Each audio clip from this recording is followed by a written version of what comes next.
Doctor Babasaheb Ambedkar संशोधन आणि प्रशिक्षण संस्था, ज्याचं संक्षिप्त नाव बार्टी या नावानं आपण ओळखतो, या संस्थेच्या वतीनं आणि सहाय्यक आयुक्त कार्यालय कोल्हापूर यांच्या वतीनं आयोजित केलेल्या एकदिवसीय प्रबोधनपर कार्यशाळेसाठी उपस्थित असलेले, व्यासपीठावर बसलेले सर्वच मान्यवर, त्यामध्ये विशेषतः नामोल्लेख करेल की ज्या नागरी हक्क संरक्षण विभागाच्या SP सहाय्यक आयुक्त सर, बार्टीकडून आलेल्या बार्टीच्या अधीक्षका प्रज्ञा मोहिते मॅडम, उपस्थित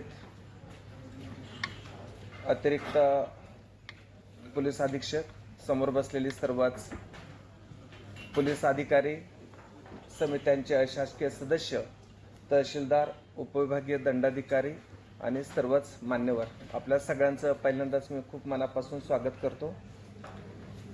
खरं म्हणजे आजची जी काही कार्यशाळा आहे, प्रबोधनपर कार्यशाळा आहे, ती अत्याचारास प्रतिबंध करणारी आहे. ही निव्वळ IPC किंवा BNS सारखी कायद्याची अंमलबजावणी करणारी नाही. हा एक सामाजिक कायदा आहे आणि सामाजिक कायद्याची माहिती सर्वांना मिळणं आवश्यक आहे.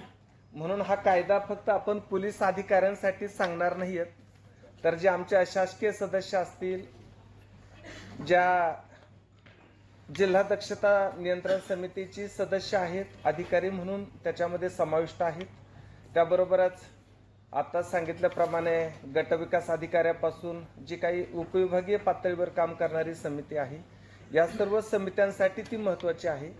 आणि आपल्या सर्वांचं काम आहे की हा जो काही कायदा आहे तो अत्याचारास प्रतिबंध करतो.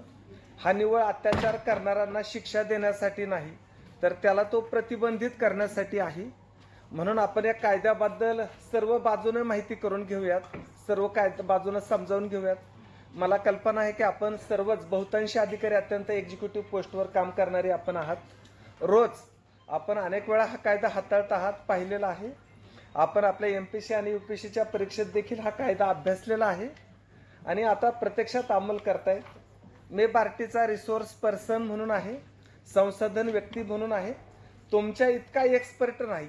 मात्र जे काही विविध तुमच्यासारख्या अनेक अधिकाऱ्यांचे जे अनुभव आलेत, अनेक अनुभवामधनं जे ऐकलंय ते मी तुमच्याशी शेअर करणार आहे.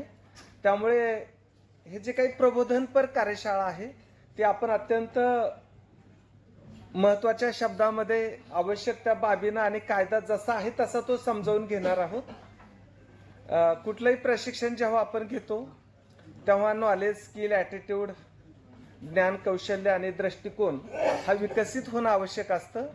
आणि आपण या कायद्याच्या माध्यमातून आपल्यामध्ये जेव्हा हे प्रशिक्षण, ही कार्यशाळा संपेल तेव्हा आपण या कायद्याच्या बाजूने आपली दृष्टी, नॉलेज आणि कौशल्य हे विकसित होण्यासाठी या कार्यशाळेचा महत्त्वाचा जो काही उद्देश बार्टीकडनं आहे तो पूर्ण करण्याचा माझा प्रयत्न असेल.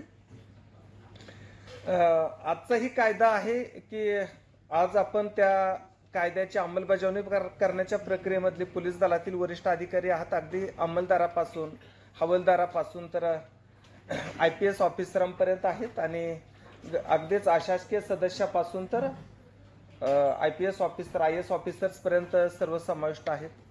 आजही पण समाजामध्ये अॅट्रॉसिटी कायदा म्हटला की अंगावर थरकाप होतो, भीती वाटते, दहशत वाटते.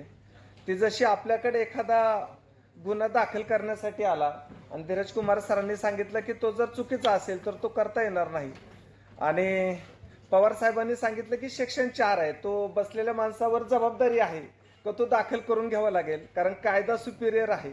वरिष्ठ अधिकाऱ्यांचं मार्गदर्शन, त्यांचे आदेश, त्याची सत्यता पडताळून पाहणं तर हा भाग आहेच आहे. मात्र Section 4 मध्ये उद्या कारवाई झाली तर काय आहे, तर मी त्याला जबाबदार आहे.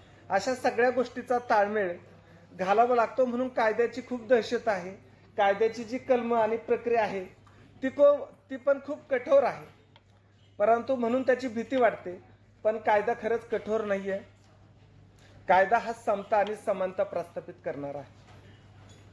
जो आपल्या कोल्हापुरातनं लोकराजा शाहू महाराजांना हा सुरू केलेला कायदा आहे, खरं म्हणजे त्याची मुहूर्तमेढ इथे रोवल्या गेली आहे.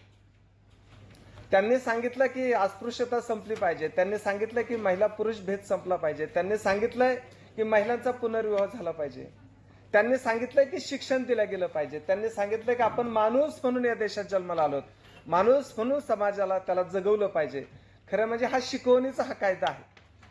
म्हणून गुन्ह्याची प्रलंबितता किती जरी असली, सरांनी सांगितलं, सहाय्यक आयुक्त साहेबांनी, की जवळपास 500-550 प्रलंबितता आहे. किती गुन्हे दाखल असेल तरी हे शहाणपण आहे का आम्ही हे सहन करणार नाहीयेत, आम्ही तुमच्याकडे येऊ, आम्ही दाखल करू म्हणून हे गुन्हे दाखल करतायत. हे देखील याचं यश आहे का हा अवेअर आहे का आता आम्ही समानते होत, शाहू महाराजांनी सांगितल्याप्रमाणे आम्ही समानतेसाठी आम्ही झगडतोय म्हणून आम्ही तुमच्याकडे येतोय. अशा प्रकारचा हा कायदा आपल्याला समानतेच्या पातळीवर समजावून घ्यायचा आहे. कायद्याबद्दल लय मोठी गैरसमज संबंध राज्यभरामध्ये निर्माण झाली. त्याची खरी म्हणजे सुरुवात मी ज्या जिल्ह्यातनं आलो, अहिल्यानगरमधनं, 2016ला कोपर्डीमध्ये एक घटना घडली होती आणि त्यानंतर एक मूक मोर्चे संबंध महाराष्ट्रभर निघाले होते आणि त्याच्यामध्ये एक तरतूद होती की अपेक्षा, मागणी होती तरतुदीपेक्षा, की अट्रॉसिटीच्या अटी शिथिल केल्या जाव्यात किंवा अट्रॉसिटी रद्द करावा, अशी एक प्रामुख्यानं मागणी होती. मग त्यातनं जी काही समाजामध्ये अस्वस्थता निर्माण झाली, समाजामध्ये जो संदेश मिळालाय की अट्रॉसिटी काहीतरी चुकीचाच कायदा आहे, अट्रॉसिटी खरंच अन्यायच करतो, अट्रॉसिटीमध्ये फक्त खोटीच गुन्हे दाखल होत आहेत, अट्रॉसिटी हा काही न्यायिक बाजूनं कामच करत नाही, अट्रॉसिटीमध्ये सामान्य माणसाला फक्त त्रासच दिला जातो, अशा प्रकारचाही संदेश महाराष्ट्रभर पसरला गेला. आणि त्या बाजूने देखील एका सुप्रीम कोर्टानं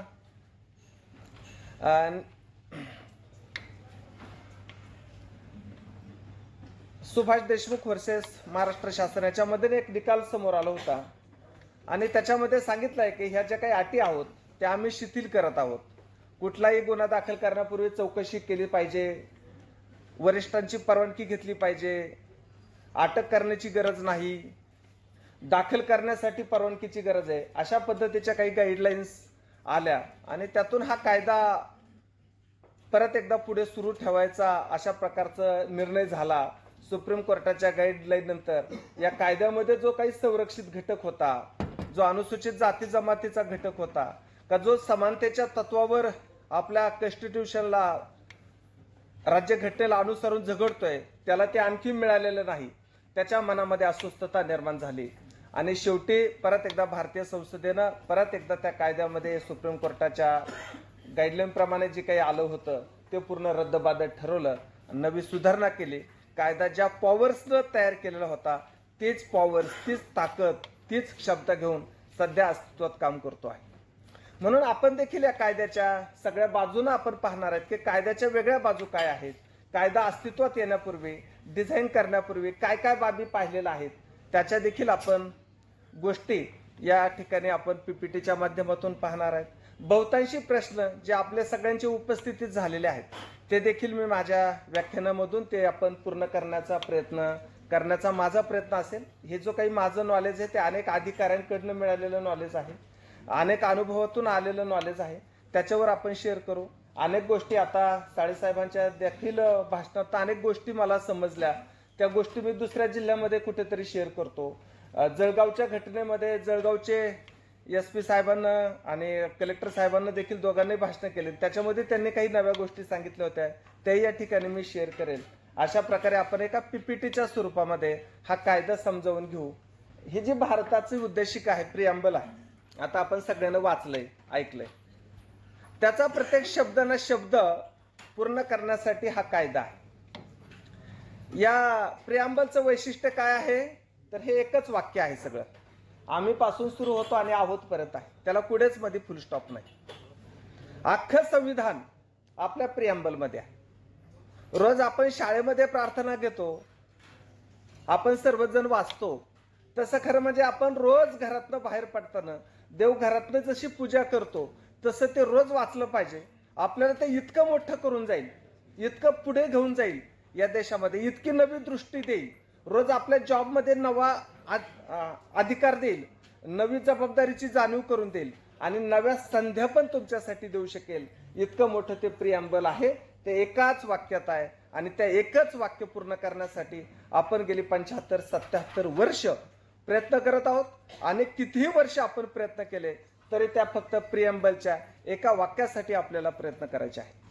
या कायद्याची जी काही पार्श्वभूमी आहे, कायदा अस्तित्वात येण्यापूर्वी जो काही विचार केला गेलेला आहे, तर तो विचार काय केला गेलेला आहे आपण त्याकडे देखील आपण पाहणार आहोत.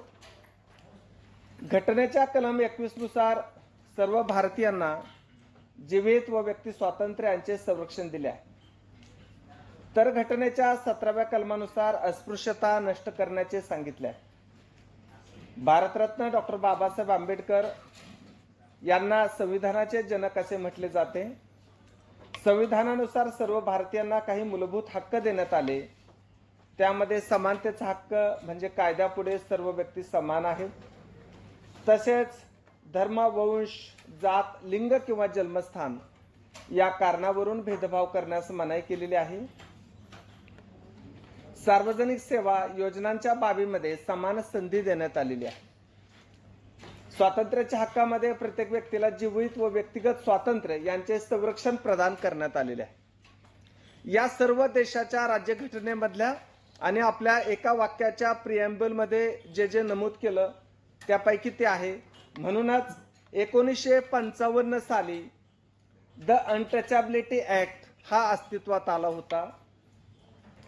पुढे जाऊन या कायद्याचं आपण नाव बदलवलं आणि त्याला the protection of civil rights 1955 आपण संबोधलेलं आहे.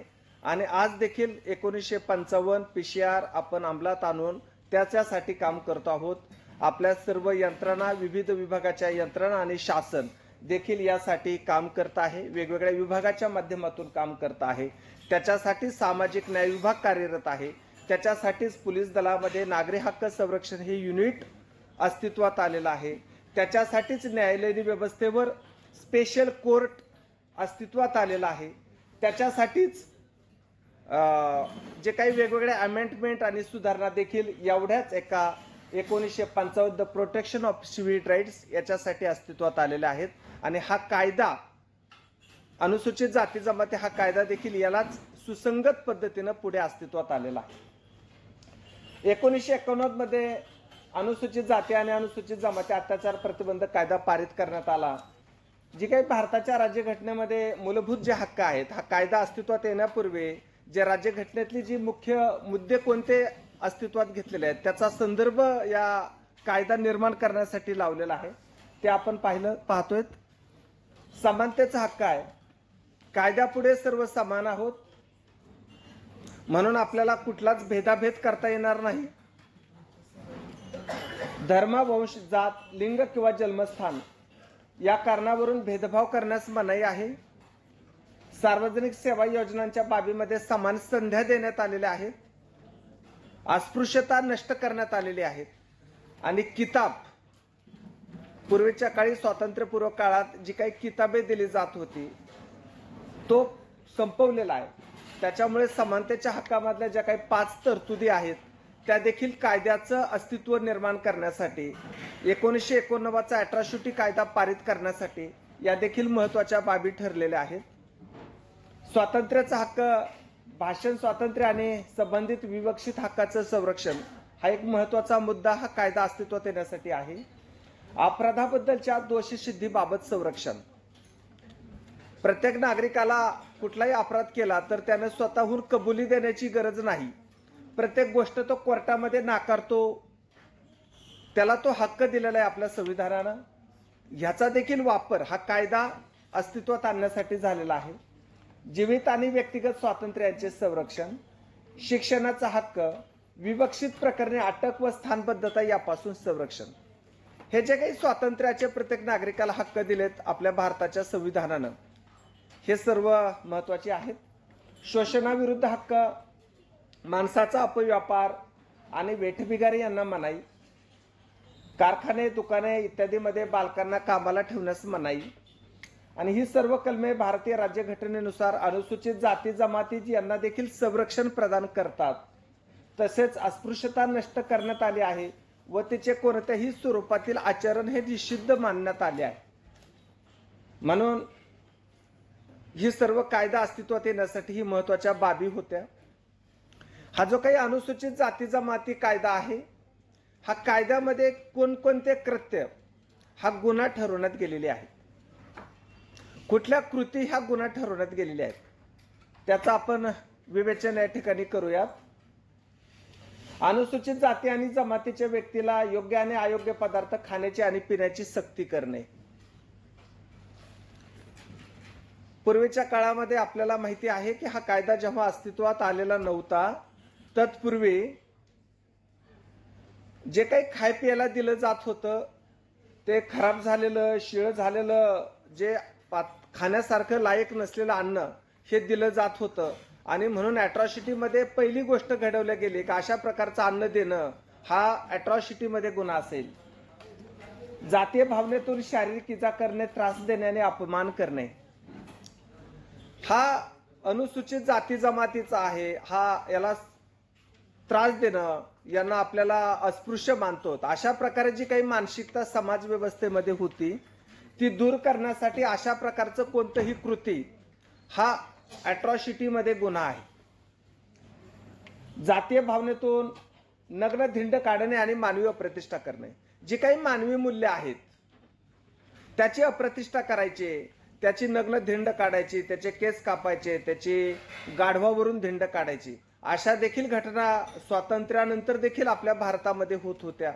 आपण समानतेकडे जात नव्हतो, म्हणून अशा प्रकारची कृती करणं हा देखील गुन्हा ठरवण्यात गेलेला आहे अॅट्रॉसिटीमध्ये. म्हणून त्याचा देखील या ठिकाणी समावेश केला गेलेला होता.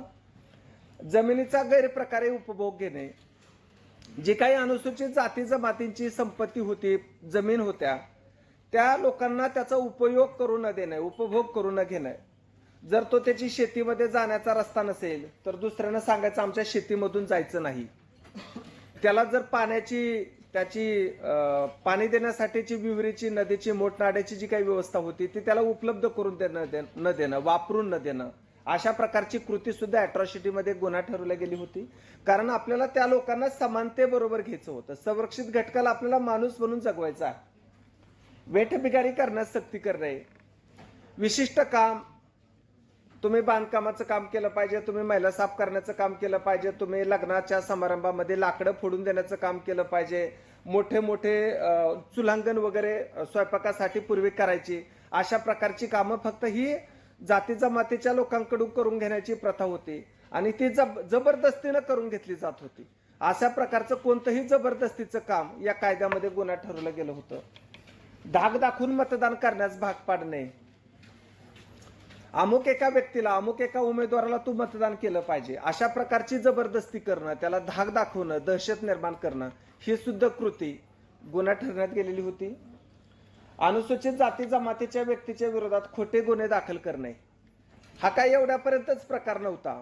तर शेवटी जी कायदा राबवणारी जी यंत्रणा आणि व्यवस्था होती ती अनुसूचित जाती जमातीचा जो काही घटक आहे तो घटक अत्यंत अल्प प्रमाणामध्ये होता. इतर जी यंत्रणा राबवणारी जी व्यवस्था होती ती इतर लोकांची होती.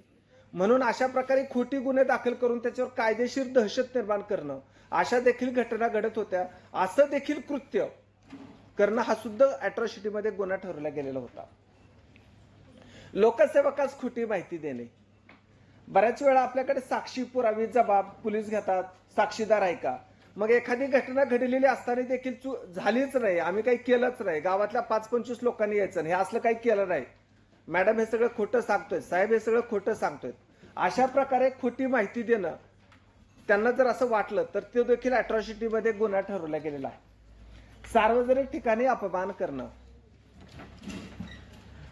जी काही सार्वजनिक ठिकाणं आहेत त्या सार्वजनिक ठिकाणामध्ये अशा प्रकारचा त्याला अपमान करणं जातीय भावनेमधून, हा त्याच्यामध्ये देखील गुन्हा आहे. प्रार्थना स्थळे, नदी, विहिरी, पानवठे अशा सार्वजनिक ठिकाणी प्रवेश नाकारणे, ही जी काही सार्वजनिक ठिकाणं या लोकांसाठी होती, उपलब्ध होती, तिथं त्यांना येऊ न देणं, त्यांना तिथं प्रवेश नाकारणं. पूर्वीच्या काळामध्ये असे 2-2 प्रकारचे विहिरी वेगळ्या होत्या, बारवं वेगळी होती, पाणी भरण्याच्या सुविधा वेगळ्या होत्या आणि अशा प्रकारचं कृत्य हे अस्पृश्यतेला खतं पाणी घालणारं होतं. म्हणून तो देखील यामध्ये गुन्हा ठरवला गेलेला आहे. पिण्याचे पाणी दूषित किंवा घाण करणे, आपल्याकडे ह्या अशा प्रकारच्या खोडी देखील केल्या जात होत्या की ते पाणी त्यांनी घेतलं नाही पाहिजे म्हणून पाण्यामध्ये कुठेतरी शेण टाकणं, कुठेतरी घाण टाकणं, ते अस्वच्छ करणं, अशा प्रकारची कृती करून या समाजाला संरक्षण दिलं जात नव्हतं, त्याला अस्वस्थ केलं जात होतं, त्याची मानसिकदृष्ट्या त्याला ताणतणाव निर्माण केला जात होता, ही देखील कृती या कायद्यामध्ये गुन्हा ठरवली गेली होती. महिलांचा विनयभंग करणे, अनुसूचित जाती जमातीची महिला आहे म्हणून थोडंसं त्याच्यावर ती अल्पसंख्याक आहे, ती कमी ताकदीची आहे, तिला कोणी हे करणार नाही म्हणून कदाचित काही लोकांच्या हिमती वाढू शकतात, म्हणून त्यांचा विनयभंग करणं हा सुद्धा अॅट्रॉसिटीमध्ये गुन्हा. हा मुळात आपल्या BNS मध्ये IPS मध्ये देखील तो IPC मध्ये तो गुन्हा होताच आहे, तो 354 दाखल होईलच आहे.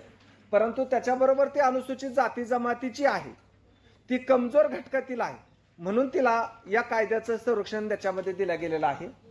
घर किंवा गाव सोडून जाण्यास भाग पाडणे,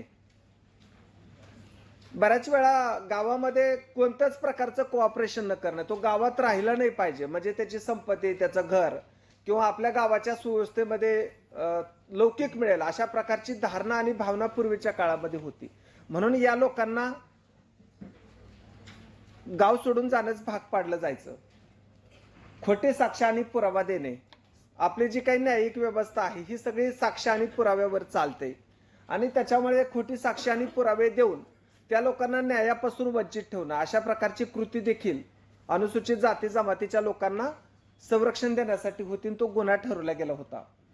पुरावा नाहीसा करणे हा देखील त्याचाच एक भाग आहे. एखादी घटना घडल्यावर आजही पण आपण पुरावा नाहीसा करण्याचा स्वतंत्र कलम लावतो, परंतु अनुसूचित जाती जमातीच्या व्यक्तीसाठी पुरावा नाहीसा केला म्हणून तो एक स्वतंत्र कलम आहे, तो अॅट्रॉसिटीमध्ये गुन्हा आहे. लोकसेवकाने कोणताही अपराध करणे, लोकसेवक या व्याख्येमध्ये जी सगळी आपली इलेक्टेड रिप्रेझेंटेटिव्ह आणि आपली सगळी ब्युरोक्रॅसी येते, यांच्या हातून अनुसूचित जाती जमातीच्या व्यक्तीला संरक्षण देण्यापासून, त्याच्या न्यायिक हक्कापासून कोणत्याही प्रकारचं अशी गोष्ट केली गेली तर तो देखील गुन्हा ठरतो आहे. त्याच्याबरोबरच काही जी काही आता सांगितलेली होती पूर्वीचे, त्याच्यामध्ये काही 2016ला काही अमेंडमेंट केल्या गेलेल्या आहेत. कारण आपल्याकडे जी न्यायिक व्यवस्था असते ती साक्षी पुरावे आणि दोषसिद्धीपासून आरोपीला संरक्षण, त्याच्यामुळं सगळ्या बाजूने आपण त्याला बचावाची संधी देतो कायदेशीर दृष्ट्या. पण अशी बचावाची संधी घेत असताना एखाद्यावर अन्यायाची त्याला संधी मिळू नये, बचावाची संधी देत असताना तो मात्र कायद्यामधून आणि गुन्ह्यामधून सुटू नये ह्याची देखील दखल घेतली जाते.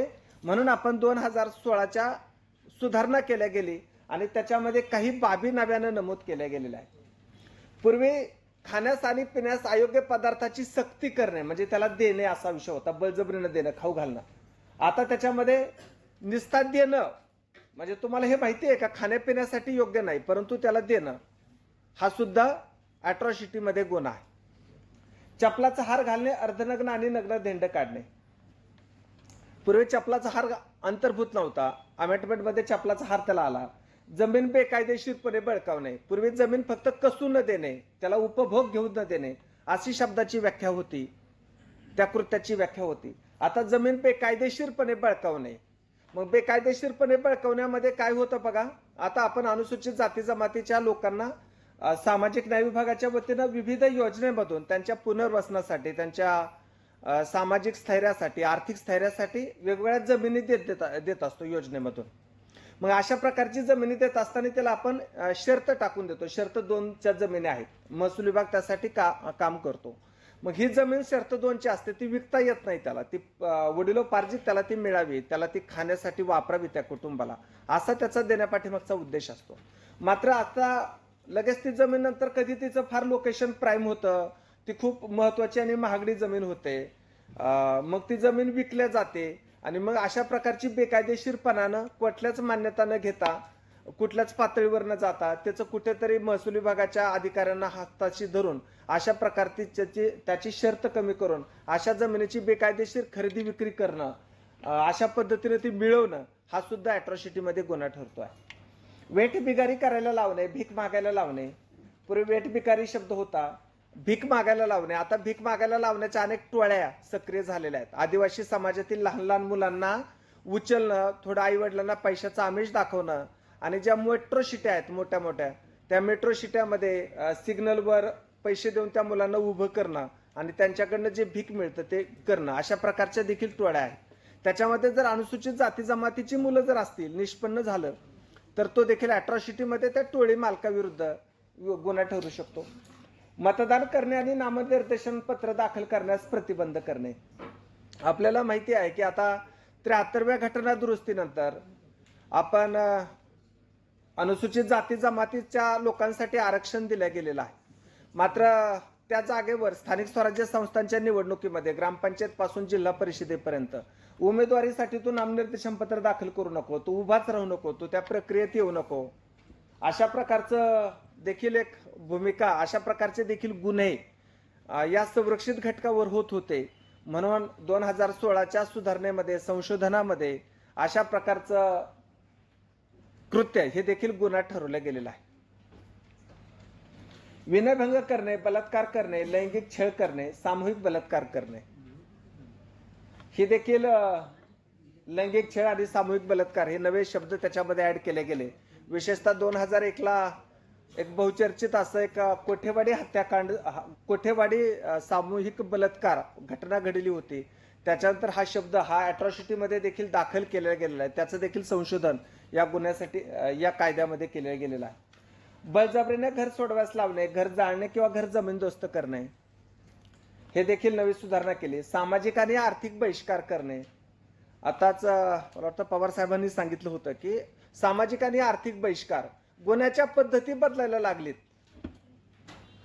ट्रेंड बदलला जातो आहे का मग आमच्या गिरणीवर दळायला येऊ नको, आमच्या दुकानामध्ये तू खरेदीच करायला येऊ नको, आमच्या वडाप किंवा खाजगी जी काही वाहतूक करणाऱ्या वाहनामधनं तुला घेऊनच जाणार नाहीत, तू आमच्यात बसूच नको, अशा प्रकारे करून त्याला मानसिक संतुलन बिघडवायचं, त्याला वंचित ठेवलं जायचं. अशा प्रकारे सामाजिक बहिष्कार. आमचे ते कामाला येऊ नको, रोजगार मिळणार नाही, जी काही परंपरागत चाललेली व्यवस्था असेल एखाद्या गावामधली त्या व्यवस्थेमध्ये त्याला इन्व्हॉल्व करून न घेणं, त्याला तुटक करणं, अशा प्रकारचं देखील कृत्य करण्याच्या घटना या भारतामध्ये घडत होत्या. म्हणून संशोधनामध्ये आर्थिक आणि सामाजिक बहिष्कार हा एक नव्यानं नमूद केलेला मुद्दा आहे. यामुळे देखील एक सामाजिक जी काही समानता प्रस्थापित करण्यासाठी महत्वाची मदत या संशोधनामधून होत आहे. खोटा पुरावा आणि साक्ष करणे हा देखील महत्वाची सुधारणा. खोटी साक्ष आणि पुरावा देणे. एखाद्यानं कोर्टामध्ये खोटा साक्ष आणि पुरावा दिला, तो जर बदलला, होस्टाईल झाला, तर तो सुद्धा अॅट्रॉसिटीमध्ये गुन्हा घडू शकतो. अहमदनगरमध्येच नितीन आगे प्रकरणामध्ये जे 13 सरकारी अधिकारी होते का ज्यांच्यामुळे तो मुलगा उचलला, घेऊन गेलाय आणि त्याच्यामध्ये 13 साक्षीदार हे होस्टाईल झाले. शासनानं त्या संदर्भामध्ये प्रस्ताव दाखल केला की यांच्या विरोधात आम्हाला गुन्हे दाखल करायचे आहेत, ते आणखी प्रलंबित आहे, तो भाग वेगळा आहे. परंतु अशा प्रकारची खोटी आणि साक्ष पुरावा देणे हा देखील अॅट्रॉसिटीमध्ये गुन्हा ठरवला गेलेला आहे. या कायद्यामधली जी काही महत्वाची कलमं आहेत त्या महत्वाच्या कलमामध्ये आपण पाहणार आहोत. तर त्याच्यामध्ये कलम 4 आहे. आता सरांनी तो उल्लेख केला होता की कलम 4 काय सांगतो, तर या कायद्याच्या अंमलबजावणीसाठी जबाबदार अनुसूचित जाती व अनुसूचित जमाती सदस्य नसलेला जो कोणी लोकसेवक आपल्या कर्तव्यात हेतू परस्पर कसूर करील अशा व्यक्ती 6 महिने ते 1 वर्षापर्यंतच्या कारावासाच्या शिक्षेस पात्र राहील.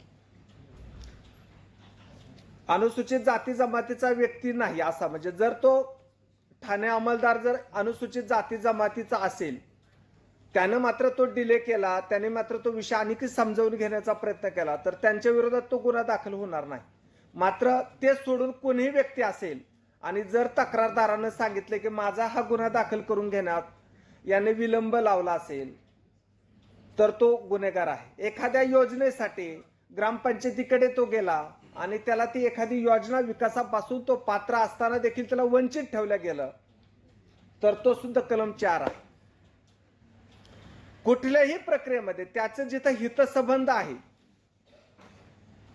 त्याच्यासाठी, कारण कायदा हा निस्ता त्याला शिवीगाळ केली म्हणून तिथं होत नाही, तर ही जी सर्व कृत्य आहेत, जे जे कृती केलेले आहेत त्याच्यामध्ये पुढेही तो येऊ शकतो, अशा प्रकारे आहे. तर त्याच्यामुळे ही सर्व जर कलम 4 आहे.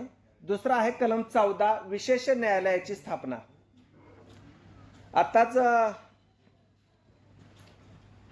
आपल्या SP मॅडमनं सांगितलंय की जे काही स्पेशल कोर्ट आहे, एवढी मोठी प्रलंबितता पुणे रिजन मध्ये आहे, 5,500 केसेस अॅट्रॉसिटीच्या प्रलंबित आहे. आणि मग जर कायदा असा सांगतो की जसं चार्जशीट 2 महिन्याच्या आत द्यायचं आहे, 60 दिवसाच्या आत द्यायचं आहे, तसाच कायदा सुद्धा सांगतो की शक्यतोवर 60 दिवसाच्या आत तुम्ही न्याय पण द्यायचा आहे, न्यायदान पण घडवायचं आहे, ती केस पण संपवायची आहे. 60 दिवस एवढी मर्यादा आहे. आणि म्हणून त्याच्यासाठीच एक विशेष न्यायालयाची स्थापना कलम 14 मध्ये करण्यात आलेली आहे. कारण उशिरा मिळालेला न्याय जवळपास त्याच्यासाठी कधी कधी तो न मिळाल्यासारखाच असतो किंवा उशिरा मिळालेला न्याय फार काही न्याय देत नाही. आणि म्हणून एवढी मोठी जी काही प्रलंबितता पूर्वीच्या केसेसमध्ये देखील आहे. अनेक वर्ष आपण पाहतोय का 8-8, 10-10 वर्षाची प्रलंबितता होती. मागच्या काही काळामध्ये आपण एक 4-5 वर्षापूर्वी आपण नाईट कोर्ट चालवले.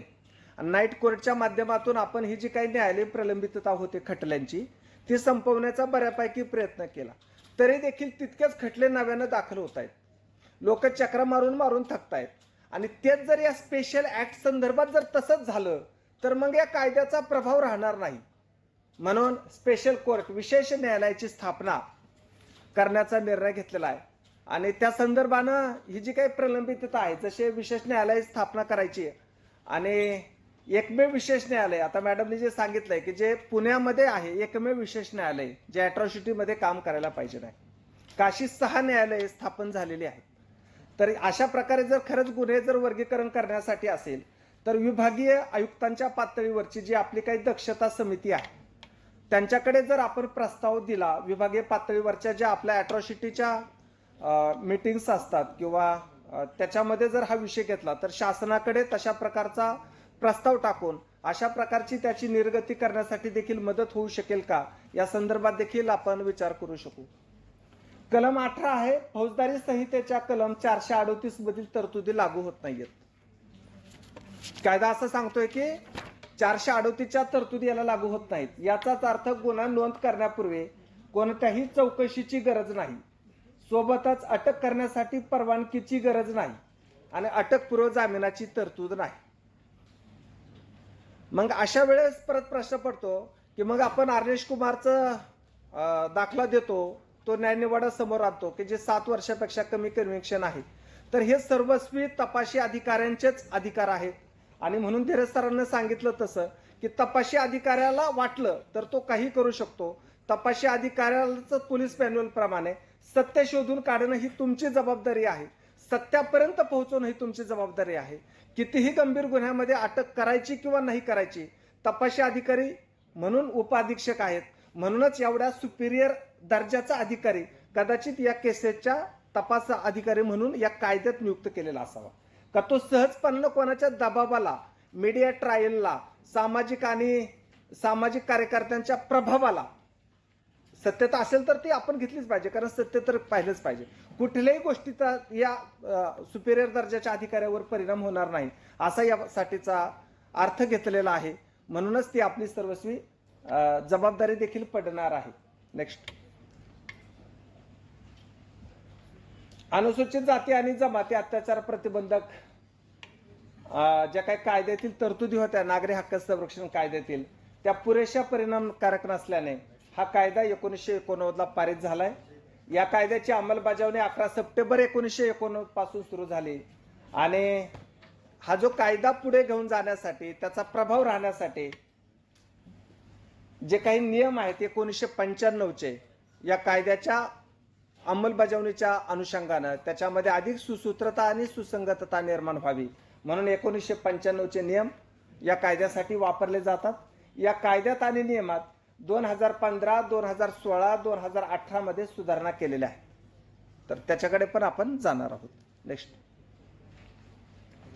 ही जी काही कायद्याची अंमलबजावणी आहे, ही कायद्याची अंमलबजावणी करण्यासाठी शासनानं काय नियुक्ती केलेली आहे, काय यंत्रणा वापरलेली आहे, त्याच्यामध्ये आपण कुठे कुठे येतो सगळे ऑफिसर्स.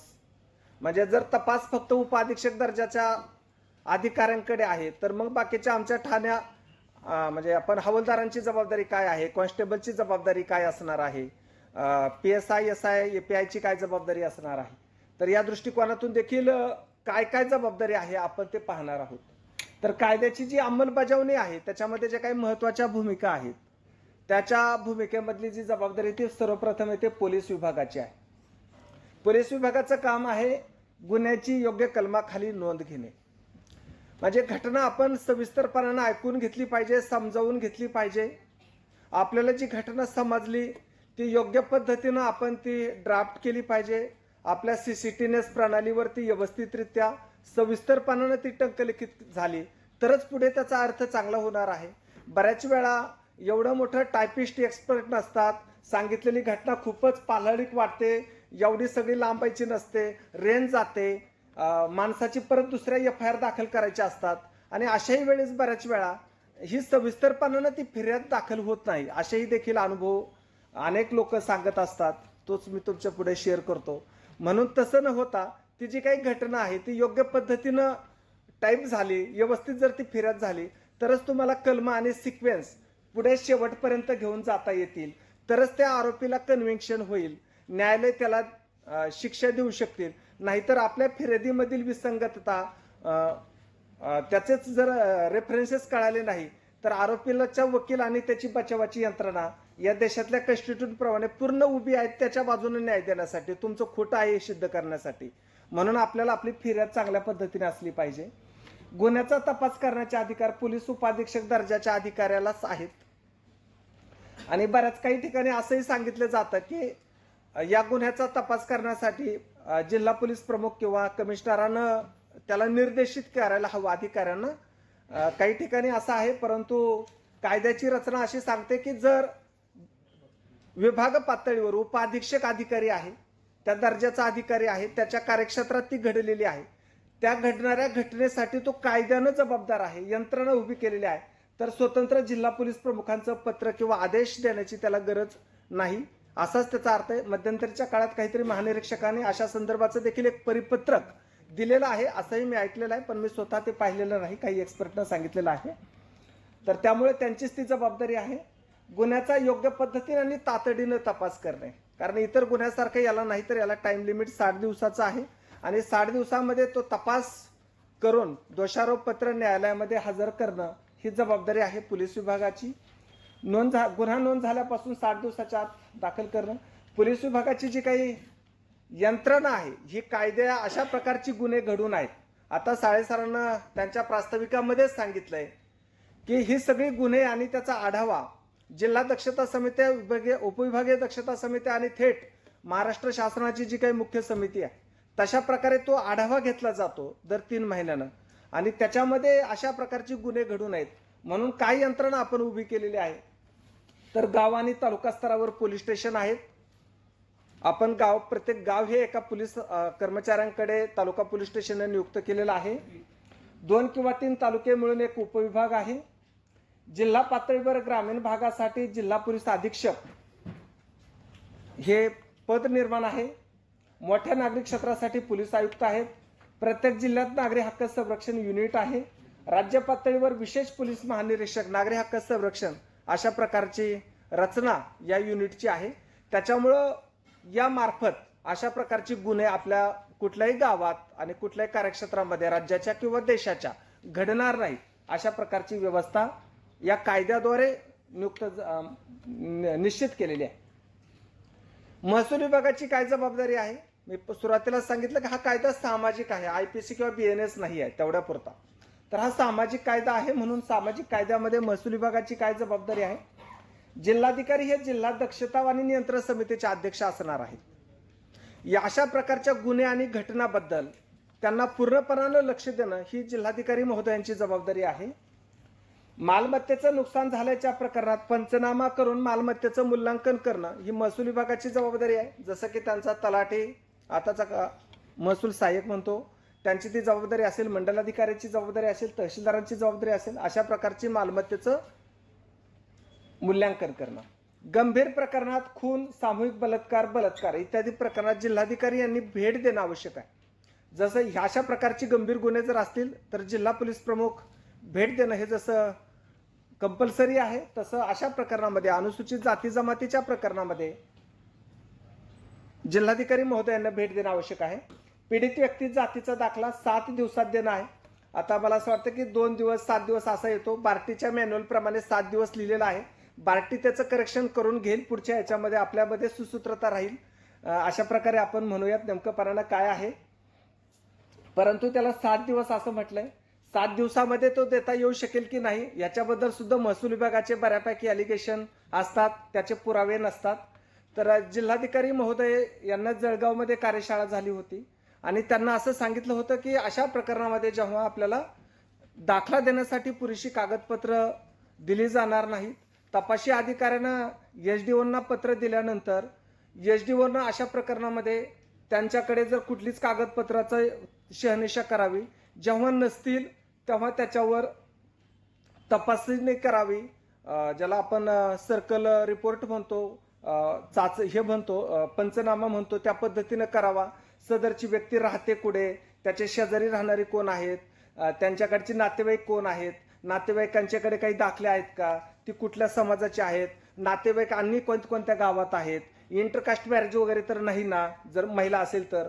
अशा प्रकारच्या सगळ्या बाबी तपासून मॅजिस्ट्रेट म्हणून, दंडाधिकारी म्हणून जे विशेष अधिकार प्रदान केलेले आहेत, एखादे अर्धन्यायिक अधिकार म्हणून जे मॅजिस्ट्रेटांना प्रदान केलेले आहेत, त्याचा त्यांना वापर करून अशा प्रकारचा जातीचा दाखला 7 दिवसामध्ये विविध वेळेमध्ये प्रदान केला जावा आणि फार तर फार हे त्याच्यामध्ये लिहिलं जावं की सदरचा दाखला हा पोलीस अधिकारी यांच्या आलेल्या ह्या गुन्ह्याच्या तपासासाठी स्थानिक चौकशी आणि सर्कल चौकशीच्या अहवालाद्वारे देण्यात आलेला आहे. भविष्याच्या काळात कोणती त्रुटी निर्माण झाली तर त्याला एसडीओ जबाबदार असणार नाहीत, कारण तेवढी टाइम मर्यादा आणि लिमिट आणि जे काही मिळालेली पंचनामे डॉक्युमेंटेशन असेल त्याच्या आधारे तो दिला गेलेला आहे.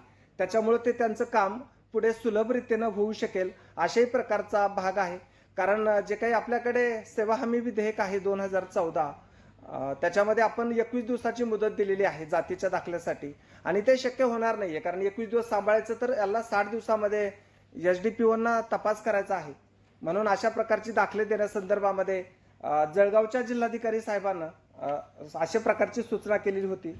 तर त्याही संदर्भानं जर आपल्याला अशा प्रकारचा दृष्टिकोन ठेवून करता येणं असेल तर त्याही दृष्टिकोनातून विचार होऊ शकेल.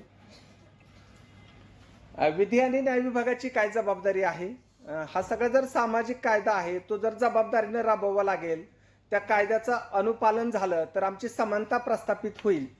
तर त्यासाठी विशेष न्यायालयाची स्थापना करणे, कारण विशेष न्यायालयाची स्थापना झाली तर त्या कोर्टामधून ते चालतील.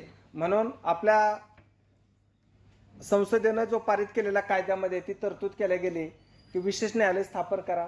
विभागीय स्तरावर 6 न्यायालय स्थापन केलेली आहेत. सरकारी वकिलाच्या मार्फत न्यायालयात पीडित व्यक्तीची बाजू मांडायची आहे, ही विधी विभागाची जबाबदारी आहे. विशेष सरकारी वकिलाची नियुक्ती करायची आहे. एखाद्या काही गंभीर प्रकरणामध्ये आपण विशेष सरकारी वकिलाची सुद्धा निशांत अशा वकिलाची नेमणूक करण्याची देखील जबाबदारी या विभागाची आहे. विशिष्ट प्रकरणात वरिष्ठ न्यायालयात अपील दाखल करणे, काही प्रकरणामध्ये जर तो निकाल लागला नाही तर तो हायकोर्टामध्ये दाखल करण्यासाठी सुद्धा तरतूद आहे. जसं की आपण नितीन आगेच्या प्रकरणात सुद्धा तो विरोधी निकाल गेलेला आहे आणि हायकोर्टामध्ये त्याचं अपील शासनाच्या बाजूनं विधी आणि न्याय विभागाच्या बाजूनं करण्यात आलेलं आहे. जिल्हा स्तरावर सरकारी वकील हे शासनाच्या वतीनं काम करत असतात. ह्या सगळ्या तरतुदी आहेत. विधी आणि न्याय विभागाची ती जबाबदारी आहे. सामाजिक न्याय विभागाच्या कडून त्यांची काय जबाबदारी आहे तर पीडित व्यक्तीस आर्थिक मदत करणे. सरांना सांगितलं की आता आपण 85,000 कमीत कमी रक्कम ही काही गुन्ह्यासाठी 85,000 आहे, जास्तीत जास्त 8,25,000 रुपये आहे. अपवाद 1-2 केसेसमध्ये ती 4 टप्प्यात देण्याची तरतूद आहे. इतर टप्प्यामध्ये ती 3च, जवळपास 95% प्रकरणामध्ये ती 3 टप्प्यामध्ये दिली जाते. तर जी काही आर्थिक मदत आपण पीडित व्यक्तीस करतो ती पीडित व्यक्तीस आर्थिक मदत करण्याची जबाबदारी ही सामाजिक न्याय विभागाची आहे. पहिला टप्पा 15 दिवसात आहे. दुसरा टप्पा हा चार्जशीट दोषारोपपत्र दाखल होऊन कोर्टात दाखल झाल्यावर त्याची रिसिव्ड कॉपी सहाय्यक आयुक्तांना दिल्यावर दुसरा टप्पा त्यांना द्यायचा आहे आणि तिसरा टप्पा जर कन्व्हिक्शन झालं तरच द्यायचा आहे. सरांनी सुरुवातीला सांगितलं, बऱ्याच वेळा या कायद्याच्या संदर्भाने असा समज आहे की पैसे मिळतात म्हणून खोटी गुन्हे दाखल होतात. खोटी गुन्हे दाखल किंवा हे जे काही पैसे मिळण्याचे जो आहे तर ते पैसे पण फार कमी आहेत. जे पहिल्या टप्प्याचे जे काही 7 वर्षाच्या आतल्या शिक्षेची जी गुन्हे आहेत त्याच्यामध्ये साधारणतः 2 लाखाच्या आतलीच मदत आहे. जर पहिला टप्पा 2 लाखाचा आतला 25% जर द्यायचा असेल तर तो 50,000 रुपये होतो. कारण जर तो खोटाच असेल तर एसडीपीओ त्याला बसंबरी करतील, तो पुढे दोषारोपपत्र जाणारच नाही आणि त्यानं ती 50,000 रुपये त्याला मिळून फार काही बदल होईल असं नाही. त्याच्यामुळे ती काय फार मोठी रक्कम नाही. त्याच्यामुळे अशा प्रकारचा जो समज आहे तो पण अगदी त्यांनी आकडेवारीच्या स्वरूपामध्ये सांगितलाय तो खोटा आहे. जळगावच्या SP साहेबांना देखील सांगितलं होतं की जर अशा प्रकारे कोणी जर असेल तर तो जो वारंवार 2 पेक्षा अधिक वेळा जर तो येत असेल तर मग मात्र त्याचा गुन्हा दाखल होईल. मात्र गुन्हा दाखल करत असताना त्याला आर्थिक मदत देत असताना सहाय्यक आयुक्तांना जिल्हाधिकाऱ्यांना ते कळवावं, जिल्हा दक्षता समितीचे अध्यक्ष म्हणून. का हा जरा हॅबिच्युअर दिसतोय की याने याच्यापूर्वी 2 वेळा 3 वेळा अशा प्रकारची गुन्हे दाखल केलेले आहेत. अशा वेळेस सुद्धा मदत देणं हे जिल्हा दक्षता समितीचे अध्यक्ष म्हणून जिल्हाधिकारी महोदय निर्णय घेऊ शकतात. त्याच्यामुळे ती देखील तरतूद यामध्ये आहे. पीडित व्यक्तीचे आणि त्याच्या कुटुंबाचं पुनर्वसन करणं. सरांनी सांगितलं की आम्ही अनेक लोकांना पेन्शन दिल्यात, कोणी पेंडिंग नाही, जे काही कोल्हापूर जिल्ह्यामध्ये. तर तशा प्रकारे पीडित व्यक्तीचं कुटुंबाचं पुनर्वसन, आर्थिक मदत ही देखील सामाजिक न्याय विभागाची जबाबदारी आहे. पीडित व्यक्तीस आणि कुटुंबात 24 तासाच्या आत भेट देणं. काही प्रकरणामध्ये अनेक भेट दिलं, त्याला गरज असते खाण्याची, पिण्याची, कपड्याची, घर जळलेलं असतं, जाळवलेलं असतं, अन्न नसतं, फूड पॅकेट द्यावे लागतात. ही जी काही पहिली जी मदत आहे ती सुद्धा देण्याची सामाजिक आणि न्याय विभागाची जबाबदारी आहे. ही राज्यस्तरीय आणि उच्चाधिकार दक्षता समिती आहे की आपण ह्यासाठी सगळं सविस्तरपणाने समजावून घेत आहोत की नेमका कायद्याची अंमलबजावणी ही निवळ BNSच्या कलमांसाठी नाही आहे, तर याला सामाजिक पातळीवर या कायद्याकडे कसं पाहिलं जातं, शासनाच्या पातळीवर म्हणजे राज्याच्या पातळीवर काय पाहिलं जातं, देशाच्या पातळीवर काय पाहिलं जातं, जिल्हा विभागाच्या पातळीवर कशा पद्धतीनं पाहिलं जातं, त्याचा सातत्यानं आढावा कशा पद्धतीनं घेतला जातो, त्याच्यासाठी कायद्याची अंमलबजावणी यंत्रणा कशा प्रकारे निर्माण केली गेलेली आहे. ती एकमेव गोष्टीसाठी आहे की आपल्याला समानता प्रस्थापित करायची आहे. तर राज्य पातळीवर जी काही उच्चाधिकार दक्षता समिती आहे त्याचे मुख्यमंत्री महोदय हे अध्यक्ष आहेत. गृहमंत्री, अर्थमंत्री, सामाजिक न्याय विभागाचे मंत्री, सर्व राज्य आणि विधान परिषदेचे अनुसूचित जाती जमातीची जी काही सदस्य आहेत निवडून आलेली, तर ती सर्व त्यांची सदस्य आहेत. गृह विभागाचे सचिव, मुख्य सचिव, पोलीस महासंचालक ही त्या सर्व समितीची सदस्य आहेत. आणि प्रधान सचिव सामाजिक न्याय आणि विशेष सहाय्य विभागाचे ते आमंत्रक आहे. अशा प्रकारे ही उच्चाधिकार समिती आहे. उच्चाधिकार समितीचं जे काही काम आहे, जबाबदारी आहे, ती आपण पाहतोय. महासंचालक यांच्या समवेत राज्यातील सर्व चौकशी अधिकाऱ्यांनी दाखल गुन्ह्यांच्या सद्यस्थिती संदर्भात सादर केलेला त्रैमासिक अहवालाची पाहणी आणि विचारणा करणे. जे सरांनी सांगितले की दर 3 महिन्यांनी जो आढावा जातो जिल्हा दक्षता समित्यांकडनं, त्याची पाहणी, संदर्भ करणे. पोलीस महासंचालक यांनी राज्यातील सदर कायद्याअंतर्गत सर्व दाखल गुन्हे आणि अत्याचाराच्या घटना किंवा अत्याचार प्रवण क्षेत्र, निवडलेल्या परिसरातील कायदा आणि सुव्यवस्थेची स्थिती, या सगळ्या बाबीचा आढावा घेणं हे उच्चाधिकार समितीची जबाबदारी आहे. नेक्स्ट, विशेष सरकारी वकील व जिल्हा दंडाधिकारी, उपदंडाधिकारी, जिल्हा अधीक्षक यांना जानेवारी आणि जुलै महिन्यात प्राप्त झालेल्या अहवालाचे पुनर्वलोकन केल्याच्या संदर्भातील राज्य सरकारचा पाहणी अहवाल. म्हणजे या पातळीवर राज्यभरामध्ये अनुसूचित जाती जमातीच्या संदर्भानं दाखल गुन्ह्याची स्थिती, त्यांना जी काही आर्थिक समायोजन मदत करायची आहे त्याच्या संदर्भाची स्थिती, एखाद्या ठिकाणी वारंवार अनुसूचित जाती जमातीच्या लोकांवर गुन्हे दाखल होत आहेत का, ते गुन्हे लोक दाखल करतायत का, तिथे सातत्यानं अत्याचार होत आहेत का, ह्याची सुद्धा तपासणी, ह्याची सुद्धा पाहणी आणि आढावा ही उच्चाधिकार समिती घेत असते. नेक्स्ट, तसेच विभागीय पातळीवर देखील एक समिती आहे. त्याचे विभागीय आयुक्त हे त्याचे अध्यक्ष आहेत. त्या विभागातील सर्व जिल्ह्याचे जिल्हाधिकारी महोदय हे त्यांचे सदस्य आहेत. सर्व पोलीस आयुक्त, विभागातील सर्व मुख्य कार्यकारी अधिकारी, विभागातील सर्व पोलीस अधीक्षक आणि विभागातील हे सर्व सदस्य आहेत. आणि ज्याला प्रादेशिक उपायुक्त म्हणतो ते त्यांचे सदस्य आहेत. अशा प्रकारे ही विभागीय पातळीवर देखील या गुन्ह्याच्या तपासानं अनुसूचित जाती जमातीच्या संरक्षित घटकातील लोकांवर अन्याय न होण्याच्या दृष्टिकोनातून अशा प्रकारची समिती काम करते आहे. नेक्स्ट, जिल्हा दक्षता समिती आहे. का जी जिल्हा दक्षता समितीची जी बैठक आहे त्यासाठीची कार्यशाळा आहे. त्या समितीची काय रचना आहे, जिल्हाधिकारी महोदय या समितीचे अध्यक्ष असतात. जिल्हा पोलीस अधीक्षक हे सदस्य आहेत. जिल्ह्यातील सर्व आमदार आणि खासदार हे देखील अशासकीय सदस्य असतात. मागासवर्गीय अनुसूचित जाती जमातीपैकी 3 राजपत्रित अधिकारी या समितीचे सदस्य आहेत. अशासकीय संस्थेतील मागासवर्गीय अनुसूचित जाती जमातीपैकी 5 अधिकारी या समितीचे सदस्य आहेत. पोलीस निरीक्षक जे LCBचे असतात ते देखील या जिल्हा दक्षता समितीचे सदस्य आहेत. पोलीस किंवा शासकीय अभियोक्ता हे त्याचे निमंत्रित सदस्य आहेत. विशेष जिल्हा समाज कल्याण जे काही सहाय्यक आयुक्त आहेत हे या समितीचे सदस्य सचिव आहे. अशा प्रकारचे जिल्हा दक्षता समिती कार्यान्वयन केलेले आहे. त्या समितीचे जे काही काम आहे, काय कर्तव्य आहे ते जिल्हा दंडाधिकारी यांनी विशेष सरकारी अभियोक्ता, जिल्हा अभियोक्ता यांच्या अभियोगाचे पर्यवेक्षण आणि अहवाल दर 6 महिन्याला जून आणि जुलै महिन्यात राज्य सरकारला पाठवणे. सदस्य सचिव यांनी दर महिन्याच्या 20 तारखेला राज्य सरकारला व अभियोग संचालकाला प्रदान केलेल्या दाखल गुन्ह्याची माहिती आणि मासिक कृती आराखडा अहवालासंदर्भातील माहिती देणं. जिल्हा दंडाधिकारी आणि जिल्हा पोलीस अधीक्षक यांनी घटनास्थळाला भेट देणे, जीवित व वित्तहानी अहवाल तयार करणे, अर्थसहाय्यास पात्र पीडितांची अवलंबिताची यादी बनविणे आणि त्यांना तात्काळ अर्थसहाय्य आणि सुरक्षा प्रदान करणे या संदर्भातील अहवालाची माहिती आहे. अनेक घटनेमध्ये अत्याचारग्रस्ताला किंवा साक्षीदाराला संरक्षणाची गरज असते, त्यांना जी काही अर्थसहाय्याची गरज असते त्याच्या संदर्भाची सर्व माहिती आढावा घेणं आणि त्यांना योग्य ती मदत करणं ही जिल्हा दक्षता समितीची जबाबदारी आहे. दंडाधिकारी आणि जिल्हा पोलीस अधीक्षक यांनी प्रत्येक पीडिताला अर्थसहाय्य आणि पुनर्वसन केल्यासंदर्भातील विशेष न्यायालयात दाखल केलेल्या अहवालाची माहिती, या संदर्भाची सगळी माहिती ही या समितीला द्यावी लागते. दाखल गुन्हे, अटक, जामीन, चौकशी, अर्थसहाय्य, प्रवास भत्ता, दैनिक भत्ता, निर्वाह भत्ता इत्यादी संदर्भातील प्रत्येक केसची स्थिती जाणून घेणं, म्हणजे अगदी केस निहाय या समितीनं हे सर्व पाहावं अशा प्रकारे अपेक्षित आहे.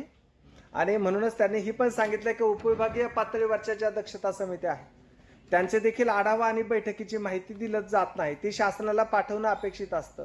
त्यामुळे नक्कीपणानं हे समजत नाहीये की काय सांगावं, झाल्यात का नाही झाल्यात, माहितीच आली नाही तर ही देखील त्यांची खंत होती. पुढे घ्या. ही उपविभागीय नियंत्रण समिती आहे. ही खरं म्हणजे आपले जे काही या कायद्याअंतर्गत नियम 1995 आहेत त्या 95 नियमामध्येच ही समिती होती.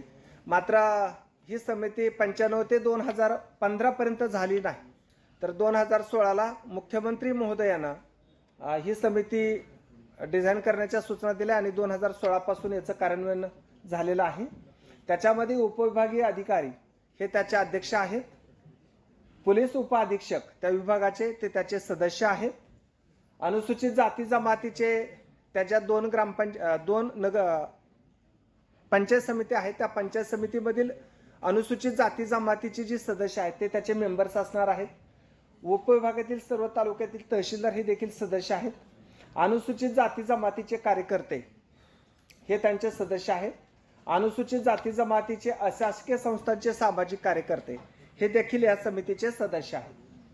केंद्र शासनाने नामनिर्देशित केलेले सामाजिक कार्यकर्ते आणि गटविकास अधिकारी पंचायत समितीचे जिथे प्रांत कार्यालय आहे त्या प्रांत कार्यालयात असणारे गटविकास अधिकारी हे त्या समितीचे सदस्य सचिव असणार आहे.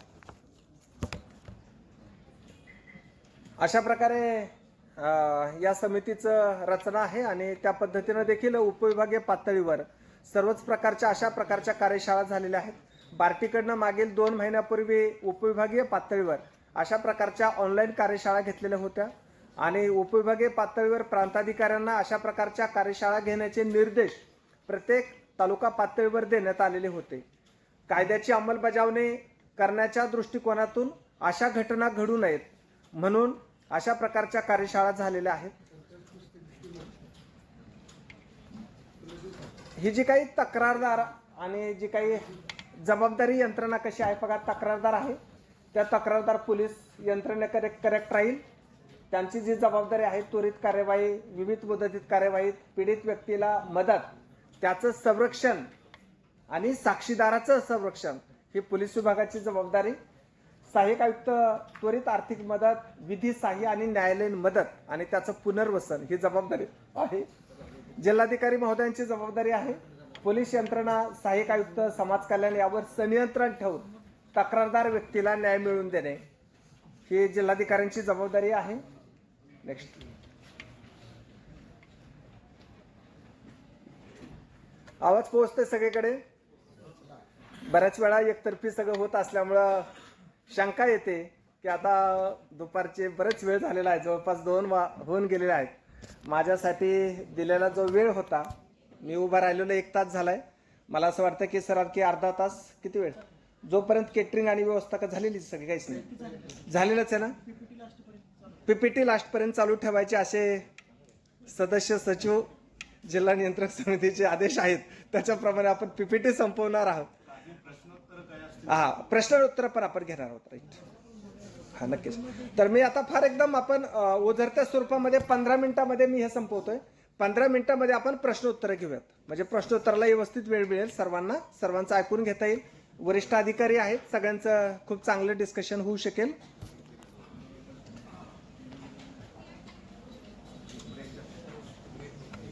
सर, अधिकाऱ्यांचं म्हणणं असं आहे की 5 मिनिटाचा ब्रेक दिला तर सोयीचं होऊ शकेल.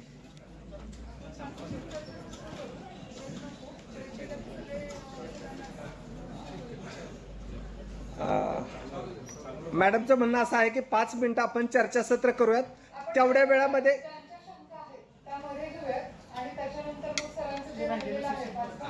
आणि तोपर्यंत कोणाला हा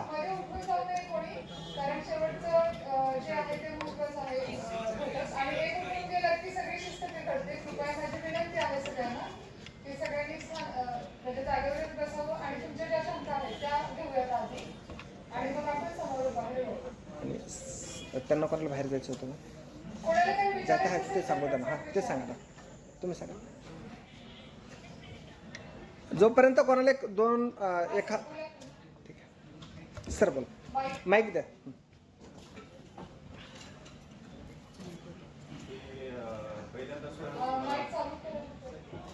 चालू. तुम्हाला धन्यवाद. कारण ॲट्रॉसिटी कायदा हा सखोल पद्धतीनं पहिल्यांदा समजला पाहिजे, आणि विशेष करून जे याची अंमलबजावणी करणारे आहेत त्यांना समजण्यासाठी आपलं लेक्चर खूप छान होतं. अभिनंदन तुमचं. माझा प्रश्न तत्पुरी पॉईंट विचारतोय. अगदीच 1900 म्हणजे आता धर्मांतरित जे आहे 1991 पूर्वीचे धर्मांतरित बौद्ध, धर्मांतरित ख्रिश्चन, धर्मांतरित शीख सुद्धा या व्यक्तींना अनुसूचित जातीमध्ये होते अगोदर आणि नंतर धर्मांतरित झाले. 1991च्या कायद्यानुसार जे जे अनुसूचित जातीमधले धर्मांतरित होतात त्यांना अॅट्रॉसिटी लावता येत नाही अशी एक चर्चा झाली. त्याच्याविषयी काय असेल ते स्पष्टपणानं पाहावं. नंतर दुसरा एक मुद्दा, delay of justice is equal to injustice. याच्याविषयी आज अखेर किती जणांच्यावर गुन्हे नोंद झालेले आहेत याच्याविषयी आपणाकडे काय माहिती असेल? मला माहिती आहे मर्यादा असतात तुमच्याही, त्याच्यामुळं मर्यादा जर असेल तर तसं स्पष्ट सांगा. असे किती झाले हे फक्त ऍज अ रिसर्चर मला कळू शकते. थँक्यू. सांगता सरांनी आता जो प्रश्न विचारला, पहिल्यांदा सरांची ओळख करून देतो. सर शिवाजी युनिव्हर्सिटीला HOD होते सोशिओलॉजीला. जिल्हाधिकारी महोदयांनी त्यावेळी शासकीय सदस्य म्हणून सरांना घेतलं होतं आणि प्रत्येक बैठकीला, आता सर रिटायर म्हणून सांगलेलं राहिलं पण 6 महिन्या जवळजवळ सेवानिवृत्त होऊन झाले, पण प्रत्येक बैठकीला आवर्जून येतात जिल्हा दक्षता नियंत्रण समितीच्या बैठकीला. त्यामुळे सरांनी जे 2 प्रश्न विचारले, सर आपण जो पहिला प्रश्न विचारला की अनुसूचित जातीमध्ये 1950 पूर्वी होते आणि 1991 नंतर ते नाही 91 पूर्वी होते आणि अनुसूचित जातीमध्ये शीख किंवा हिंदू इतर धर्मांतर केलं त्याने. बौद्ध ख्रिश्चन, कारण मॅडमचं मला नाव आठवत नाही, त्याकडे ख्रिश्चन धर्मांतरितच्या विषयी तर त्याच्यामुळं 1991ला माझ्या माहितीप्रमाणे रामविलास पासवानांनी हा मुद्दा संसदेमध्ये मांडला आणि त्याच्यानंतर जे जे धर्मांतरित होती अनुसूचित जातीमधले त्यांना सुद्धा अॅट्रॉसिटी कायदा करता येतो असं माझं म्हणणं आहे. सर आता 2008चा जो अधिनियम आहे जात पडताळणीचा आणि जातीच्या ह्याचा, तर त्याच्यानुसार 256 नंबरला OPC मध्ये धर्मांतरित म्हणजे ख्रिश्चन धर्मात गेलेले आहेत त्यांच्यासाठी सेपरेट प्रवर्ग काढलेला आहे. त्यामुळे अनुसूचित जातीचं सर्टिफिकेट त्या व्यक्तीला देता येत नाही. आणि आपण 2021-22 पासून जवळजवळ 21-22 केसमध्ये जे हिंदू धर्मातून ख्रिश्चन धर्मात धर्मांतरित झालेत अनुसूचित जातीतले असे इनव्हॅलिड केले, पण हायकोर्टात एकही प्रकरण रिमाइंड नाही झालेलं. म्हणजे त्यांना एससीचा लाभ नाही देता येणार, त्यांना ओबीसी साठी सेपरेट प्रवर्ग केलेला आहे त्याचाच लाभ घेता येईल. त्यामुळे अॅट्रॉसिटी ऍक्ट मध्ये त्यांचा गुन्हा नाही दाखल होत आहे. माझ्याकडे एक केस अशी आहे, एका आईचे 3 मुलं आहेत. अगदी इथं कोल्हापूरचीच केस आहे. एका आईची 3 मुलं आहेत. ती अनुसूचित जातीमध्ये होती आई, वडील सुद्धा अनुसूचित जातीमध्ये होता. त्यांच्या मुलांनी एकाने ख्रिश्चन धर्म घेतला, एकाने बौद्ध घेतला. त्याच्यामुळे यांच्या जाती बदललेल्या आहेत. अशा वेळेला काय करायचं असा माझ्या समोरचा प्रश्न आहे. मग एकाच आईची मुलं आहेत, जाती वडिलांकडून येते त्यामुळं. आणि दुसरी गोष्ट धर्मांतरित झालं असेल तर आपण ते जातीचा दाखला देताना आता कोडोलीती वगैरे आले तर तिथं 2-3 चर्चा आहेत. तेवढं आपण ते बाप्तिस्मा झालाय का नाही ते पण खात्री करून घेतली जाते तिथं जातीचा दाखला काढताना. बाप्तिस्मा झाला असेल, सगळे रीतिरिवाज ख्रिश्चन धर्मीयानुसार होत असेल तर त्यांना एससीचे लाभ नाही देत. नाही, अजून त्याचं एक राहिलं, त्याचे 2 प्रश्न होते सर. सरांचा अजून एक प्रश्न राहिला ना. दुसऱ्या प्रश्नाचं सर आपण जिल्हा सरकारी वकिलांकडून माहिती घेऊया की आपल्या कुठल्याच आकडेवारीत किंवा कुठल्याच अहवालात ती नाही की उशिरा न्याय मिळाला किंवा त्या विरोधात किती गुन्हे दाखल झाले. ते आपण जिल्हास्तरीय कमिटीमध्ये घेऊया विषय. सर माझं एक आपल्याकडे पोलीस स्टेशन ज्या वेळेला एखाद्या तक्रारदार येतो तो एनसी देतो रेग्युलरशी, मला दमदाटी केली, शिवीगाळ केली, मारहाण केली, एनसी दाखल होते आणि जातो. आणि नंतर तो काही कालांतर 4 तास 5 तास किंवा दुसऱ्या दिवशी येतो आणि म्हणतो मला अॅट्रॉसिटी म्हणजे जातीवाचक शिवीगाळ केली, माझी परत करा. मग पहिली ग्राह्य करायची का दुसरी यायची?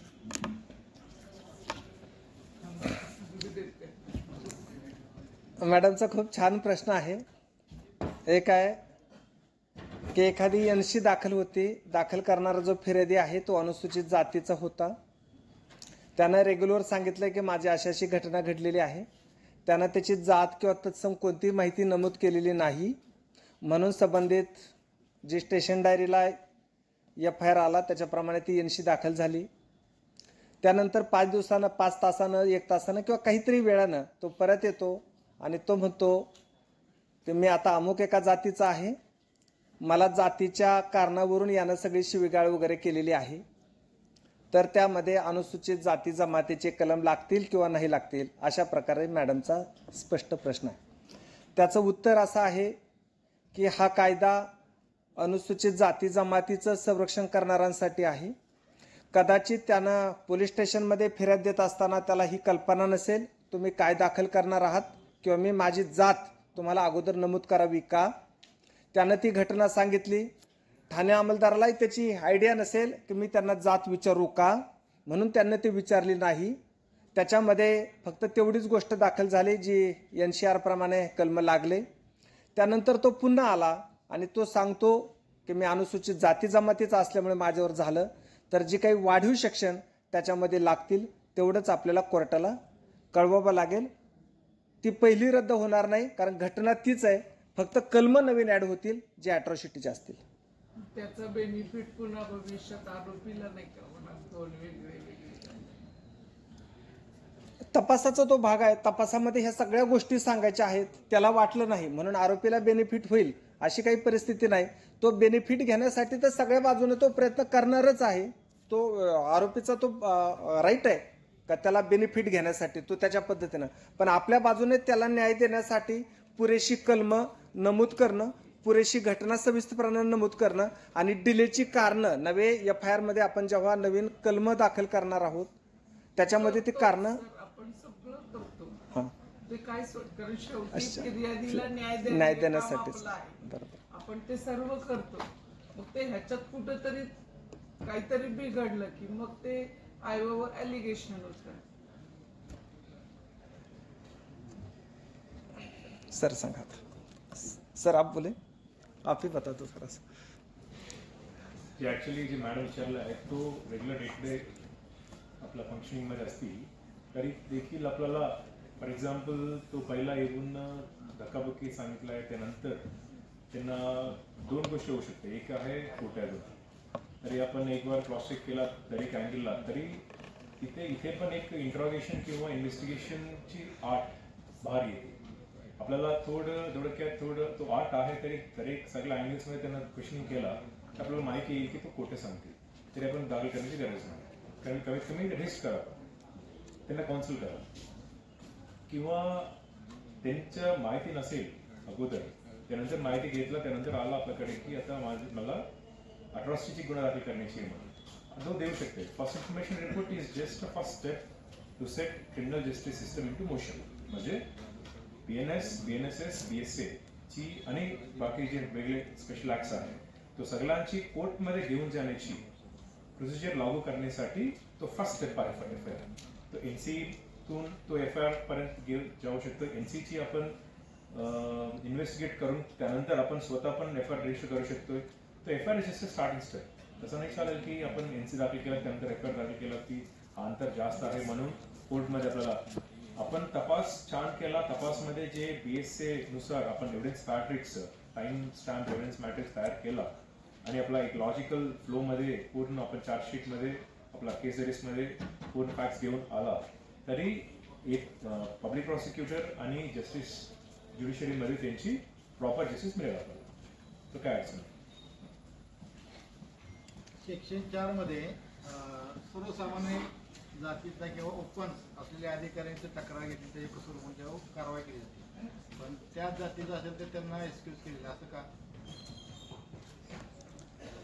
तो संसदेनं विचार केलेला आहे, त्याच्यामुळे त्या बोलण्यावर काचं उत्तर मला देता येणार नाही. परंतु कदाचित असू शकेल की त्याच जातीचा अधिकारी आहे, याचाच अर्थ तो त्यांनी पुरेपूरपणाने तपासलेला असेल, तो त्यांना काही पद्धतीने काउन्सिलिंग करून सांगत असेल का या पद्धतीची घटना झालेली असू शकेल, कारण तो जो काही पाहिल तर तो त्या सामाजिक हिताचंच पाहिल, अशा प्रकारे गृहीत धरलेला आहे. त्या जागेवर बसलेले अधिकारी प्रत्येक त्या गोष्टीचा विचार करणार आणि करतो करावा लागतो. तो अधिकारी विचार करतो त्याप्रमाणे ओपन अधिकारी सुद्धा विचारतो. या मताचा मी आहे.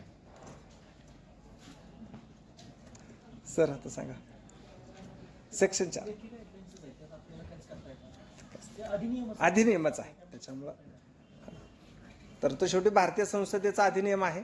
त्याच्यात नक्कीचपणानं अशा बाबीमध्ये सुधारणा करण्याची देखील कदाचित गरज असू शकते का, याचा आपल्या रिप्रेझेंटेटिव्ह संसदेनं विचार करावा लागेल. तशा प्रकारचा जर तो विचार झाला, कारण तिथे बसलेला अधिकारी हा समकक्ष याच पदावरचा आहे, तो जसा तो विचार करणार आहे तसाच हा पण विचार करणार आहे, म्हणून अशा वेळेमध्ये ती सेक्शन 4 शिथिल करण्याची गरज आहे का, हे शेवटी तो कायद्याचाच विचार आहे. आणि आता जे एक्सटेन्शन मध्ये सेक्शन 4 ची आपण जास्त घाबरू नका. आपण तरी म्हणजे आपण सेक्शन 4 मध्ये आपला जे पॉवर आहे वापरण्यासाठी, त्यांना गुन्हा दाखल करण्यामध्ये आपण नकारण्यासाठी आपण पहिला जे आर्ट ऑफ इंट्रॉगेशन किंवा इन्व्हेस्टिगेशन जे आहे तो पहिला आपण वापरला पाहिजे. ॲज अन इन्स्पेक्टर आपला कमीत कमी 10 ते 15 वर्षाची एक्सपिरियन्स आहे. तर ती एक्सपिरियन्समध्ये तुम्ही पोलिसिंग सिस्टममध्ये गेला त्यानंतर आपल्याला एक बेसिक आर्ट असतील की जे समोरची माणूस खरा सांगतील किंवा खोट्या सांगतील, त्यांच्याकडे काय मटेरियल एव्हिडन्स आहे म्हणून तुम्ही तो त्यावेळी विचारू शकतो की काय एव्हिडन्स आहे. फॉर एक्झाम्पल कोणी विटनेस आहे का तुमच्याकडे, सार्वजनिक ठिकाणी झाला का, किंवा काही वेगळे रेकॉर्डिंग आहे का, तो सगळे आहे मटेरियल एव्हिडन्स. तरी तुमच्याकडे काय वेगळे पर्याय नाही, तुम्ही दाखल करावा लागेल. त्यांच्याकडे काय मटेरियल नसेल आणि तुमच्या आर्ट ऑफ इन्व्हेस्टिगेशनमध्ये पण तुम्हाला तुमच्या समोर दिसून आला तरी ते खोट्या आहे, तरी त्यामध्ये एक स्ट्रॉंग स्टँड घ्या. हा तुमची जबाबदारी आहे. म्हणजे खोट्या गुन्ह्यातून इनोसेंट लोकांना बचवण्यासाठी पण पोलिसांची जबाबदारी आहे. म्हणजे शेवटला prevention of atrocities act, SC/ST atrocities act हा एक त्या कम्युनिटीज एक डाळसारखं वापरण्याचे आहे, काठीसारखं नाही. आता एक गैरसमज आलेला आहे की काठीसारखं वापरतात लोकांना मारण्यासाठी, तसं नाही. डाळसाठी जो वेगळे माणसांना मारण्याचा आला तरी डाळसाठी वापरण्याचा आहे. तो फरक आहे. तो फरक आपण समजून त्यानुसार आपण गुन्हा दाखल करतो. सरांनी एकदम क्लिअर कट सांगितलेलं आहे की सेक्शन 4 आहे म्हणून तो लगेच आता इथनं उठेल आणि माझ्या विरोधामध्ये सेक्शन 4 मध्ये FIR दाखल होईल असं होत नाहीये. सेक्शन 4 मध्ये तुमची D होणं, डिपार्टमेंटल इन्क्वायरी होणं, डिपार्टमेंटल इन्क्वायरी मधला, कारण त्यानं तक्रार दाखल करायची आहे वरिष्ठ अधिकाऱ्यांकडे का संबंधित अधिकाऱ्यानं मला अन्याय केला, माझी FIR दाखल करून घेतली नाही किंवा याने मला त्याच्यापासून वंचित ठेवलेला आहे. त्या तक्रारीनंतर त्याची डी होते. डी मधला अहवाल तो त्यांचा त्या दोष सिद्ध झाला तरच FIR दाखल होऊ शकेल. त्यामुळे लगेच सेक्शन 4 म्हणजेच तो तिथंच लागू होईल का? त्यामुळे सगळ्या बाजूनं, दोन्ही पण बाजूनं आपल्याला तो विचार करायचा आहे. कायद्याची एखाद्या घटनेची सत्यता पडताळून पाहणं हे देखील आपलं काम आहे. त्या घटनेची सत्यता पडताळून पाहणे अगदीच ओव्हर तरी तेवढं तरी आहे. त्याच्यामुळे तो लगेच असं काही होऊ शकतं असं देखील कायद्यामध्ये नाहीये. तर सर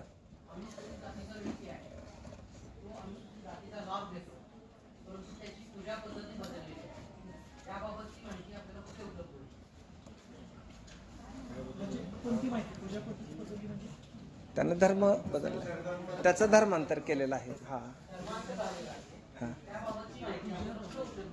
त्यांनी कोणता धर्म स्वीकारला त्याच्यावर, जर ख्रिश्चन धर्म स्वीकारला असेल तर ते बाप्तिस्मा झालाय का ते चर्चमध्ये, ते कुठल्या चर्चमध्ये जात आहे तिथंच माहिती मिळेल. अनुसूचित जातीतून जास्तीत जास्त ख्रिश्चन धर्मातच गेलेले आहेत, शीख धर्मियांचं प्रमाण कमी आहे. चर्चमध्ये तिथली जी धार्मिक स्थळ आहे तिथंच फक्त माहिती उपलब्ध, ग्रामपंचायतीला वगैरे तर नोंद असणार आहे तशी धर्मामध्ये. नाही, जिल्हा स्तरावर तशी कमिटी नाही, पण एखाद्या व्यक्तीच्या जातीच्या दाखल्याबाबत जर काही तक्रार असेल तर जात प्रमाणपत्र पडताळणी समितीकडे तक्रार फक्त दाखल करता येईल. माहिती अशी कुठं नाही. हा, तक्रार करायला पाहिजे जात प्रमाणपत्र पडताळणी समितीकडे. जर त्या जातीच्या दाखल्यावर आक्षेप असेल तर, नसेल तर काय करता येणार नाही.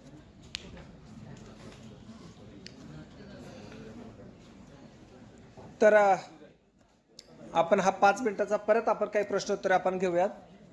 तोपर्यंत एक सुधारित अधिनियम 2015 त्या अनुषंगाने आपण शेवटच्या समारोपाकडे जाऊयात. आणखी काही प्रश्न असेल तर ते आपण अधिनियमाचं समारोप हा अधिनियम संपल्यावर पाहूयात. सर पुढे घ्या. जो काही आता नव्यानं अमेंडमेंट झाला, सुधारणा झाला 2015-16, त्याच्यामध्ये नव्यानं आर्थिक बहिष्कार आणि सामाजिक बहिष्कार ह्या बाबी यामध्ये नमूद केलेल्या आहेत. त्यांची आपण व्याख्या पाहतोय. आर्थिक बहिष्कार, त्यांच्याबरोबर व्यवहार न करणे, मजुरी वा कामावर न घेणे किंवा दुसऱ्या व्यक्तीबरोबर व्यवसाय करू न देणे किंवा सेवा करण्याची संधी नाकारणे किंवा कोणत्याही बदलामध्ये किंवा कंत्राट मिळण्याची संधी नाकारणे किंवा व्यवसायामध्ये सर्वसाधारणपणे सहज साध्य होणारी गोष्ट करण्यास नकार देणे किंवा दुसऱ्या व्यक्तीबरोबर व्यावसायिक किंवा उद्योगधंद्याबाबत संबंध ठेवण्यास अडथळा निर्माण करणे असं आहे. हे सर्व आर्थिक बहिष्काराच्या संदर्भाने ही व्याख्या आहे. पुढे तसाच लोकसेवक याचा काही अर्थ आहे तर तो बदललेला आहे की भारतीय दंड संहितेच्या 1860चा 45 याच्या कलम 21 मधील व्याख्येत नमूद केल्याप्रमाणे सध्या अस्तित्वात असलेल्या कोणत्याही अधिनियमातील तरतुदीला अनुसरून लोकसेवक म्हणून काम करीत असलेला केंद्र शासनात किंवा राज्य शासनात प्राप्त अधिकार कक्षेच्या अंतर्गत कर्तव्यानुसार काम करणारा, जसे आपल्याकडे रिप्रेझेंटेटिव्हची व्याख्या आता याच्यात घेतलेली आहे त्यासाठी ही सुधारणा या कायद्यात पण केलेली आहे. सामाजिक बहिष्कार, सामाजिक बहिष्काराची आपण व्याख्या पाहत आहोत.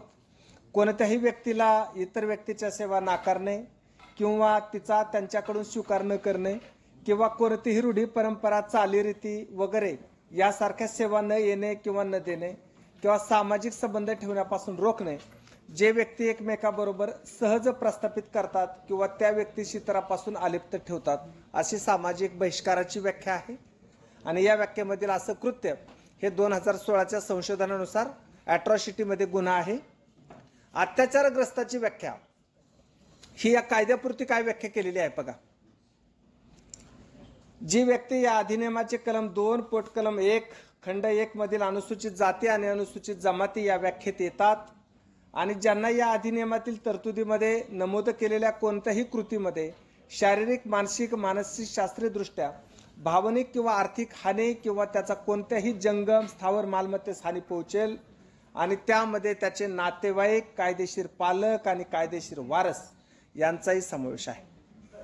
या कायद्यामध्ये अत्याचारग्रस्ताच्या व्याख्येत कायदेशीर वारस, पालक हे देखील समाविष्ट आहेत. ही या कायद्यासाठीची व्याख्या आहे. साक्षीदार, या कायद्यामध्ये साक्षीदाराची व्याख्या जी आपण इतर BNSS मध्ये पाहत होतो, CRPC पाहत होतो, तशी न करता या कायद्यातली साक्षीदाराची व्याख्या काय केलेली आहे पहा. अशी कोणतीही व्यक्ती जिला त्या घटनेबाबत आणि परिस्थितीबाबत किंवा ज्या व्यक्तीजवळ त्या घटनेच्या अनुषंगाने महत्त्वाची माहिती आहे किंवा ज्या व्यक्तीस गुन्ह्याच्या तपासासाठी आवश्यक ठरणारे ज्ञान आहे, माहिती आहे, चौकशी आहे किंवा न्यायालयातील सुनावणीसाठी योग्य माहिती देऊ शकेल, हजर करू शकेल किंवा त्याबाबत जबाब देऊ शकेल किंवा या अधिनियमाखालील गुन्ह्याच्या संदर्भाने तपासासाठी, चौकशीसाठी किंवा सुनावणीसाठी कोणतीही कागदपत्रे हजर करू शकेल आणि यामध्ये बळी पडलेल्या व्यक्तीचाही समावेश असू शकेल. साक्षीदाराच्या व्याख्येमध्ये आता दुसरीच साक्षीदार पाहिजेत अॅट्रॉसिटीमध्ये, याची गरज नाही. ह्याच्यामध्ये जो आरोपी आहे, जो फिर्यादी आहे, जो अत्याचारग्रस्त आहे, जो व्हिक्टीम आहे, त्यानं दिलेली साक्ष, त्याने दिलेला जबाब सुद्धा न्यायालय साक्षीदार म्हणून गृहीत धरेल आणि त्याला त्या साक्षीच्या आधारे गुन्हेगाराला शिक्षा देऊ शकतील.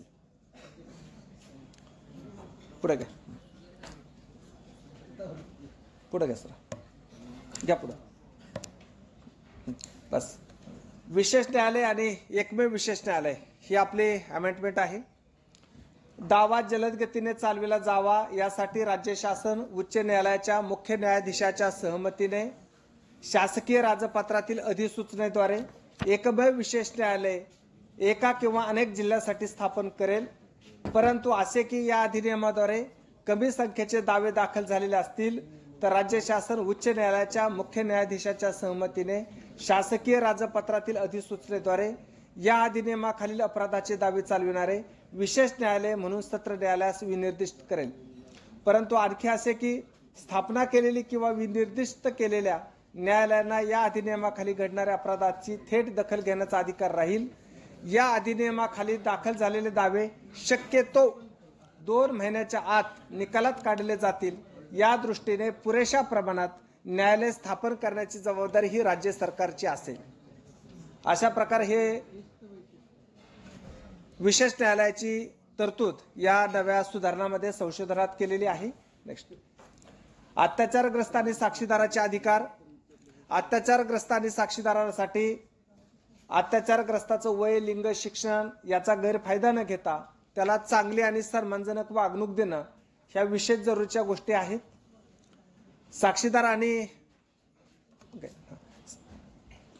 त्याच्या अगोदर नाही अत्याचार आणि त्याच्यावर अवलंबून असलेल्या व्यक्तीचं संरक्षण करणं, त्यांना धमकी आणि इतर भीतीपासून त्याला संरक्षण करणं ही देखील या कायद्याद्वारे त्याला संरक्षण देण्याची जबाबदारी आहे. पुढे घ्या पुढे.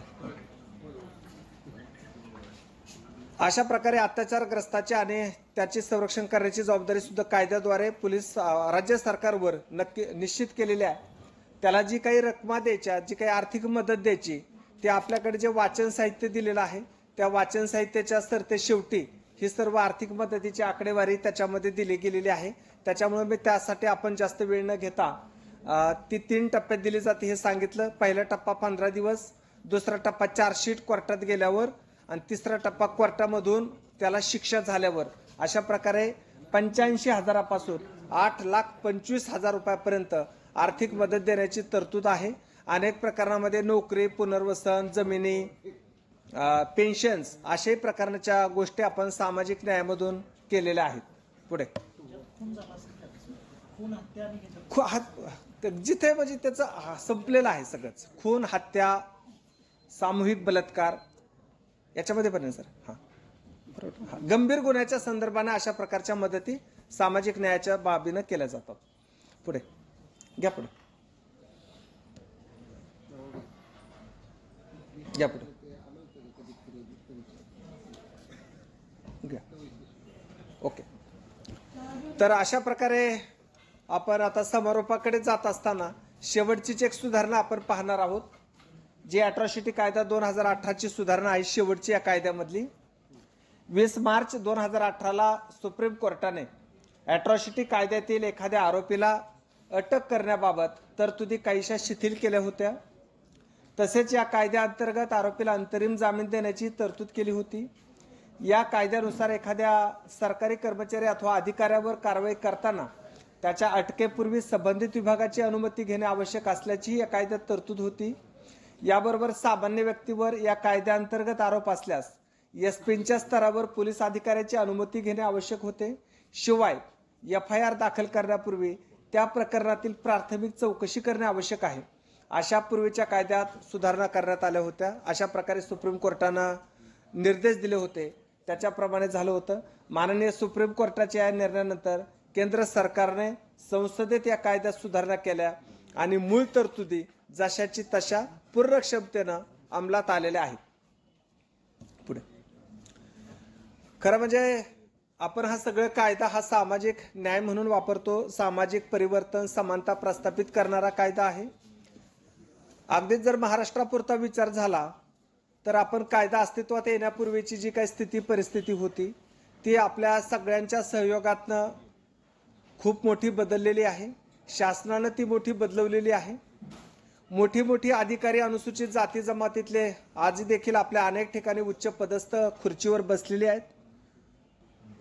जे काही आरक्षण दिल्यामुळे लोकप्रतिनिधीच्या रूपानं थेट न्याय प्रक्रियेमध्ये, थेट निर्णय प्रक्रियेमध्ये शासनाच्या देखील अनुसूचित जाती जमातीची माणसं तिथपर्यंत पोहोचलेली आहेत. हा जो काही भेदाभेद होता तो आपण खरंच संपवत चाललेलो आहोत. फार संपवण्याच्या फार आपण काठेवर आलेलो आहोत. थोडीशी कसर आहे. थोडीशी जी कसर आहे ती आगामी काळामध्ये ते संपवणं ही आपल्या सगळ्यांची जबाबदारी असणार आहे.